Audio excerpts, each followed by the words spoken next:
আসসালামু আলাইকুম, কি অবস্থা সবাই? নতুন বাইকের ভিডিও দেওয়ার জন্য যে পরিমাণ কমেন্ট করতেছেন বলার বাইরে। আর এফজেড বাইক হলে তো কোনো কথাই নাই। আর এফজেড লাভার কিন্তু এখন অতিরিক্ত বেশি। তারা কিন্তু মানে বুম বাম পছন্দ করে না, সবাই চায় যে বাইকের আপনার অরিজিনাল বাজে রাখে হালকা একটু মডিফিকেশন করার জন্য। সেম টু সেম এই বাইকটা ওইভাবে মডিফিকেশন করা হয় একেবারে হালকা ভাবে।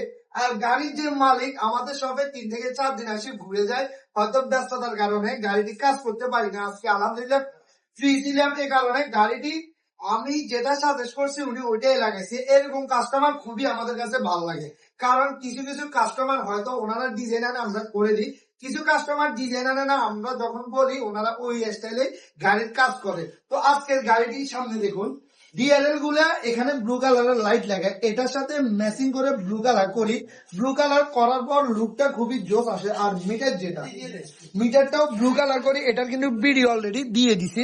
আর বাইকের মধ্যে একটা ট্যাঙ্ক প্যাড লাগায়, আর এই সাইডে ওনার ফেসবুক আইডির নামটি দেওয়া হয়। আপনারা যারা এফজেড বাইক ইউজ করেন তারা সবসময় বলেন যে ভাই আপনাদের কাছ থেকে নামগুলো নেওয়ার পর কোন জায়গায় লাগাবো। এফজেড বাইকের মধ্যে কিন্তু জায়গা খুবই কম, তবে কোম্পানি যে বডি স্টিকারটা দিছে এখানে বাসন 4.0 লেখাটার সাথে কিন্তু নামটা দূর থেকে দেখলে একেবারে মনে হয় যে অরিজিনাল। আর ইঞ্জিনের তলে একটা লাইট লাগানো হয়। গাড়িটি হালকা পাতলা করে মডিফিকেশন করা হয়। আপনারা চাইলেও কিন্তু নিজের বাইককে এরকম হালকা করে মডিফিকেশন করতে পারেন।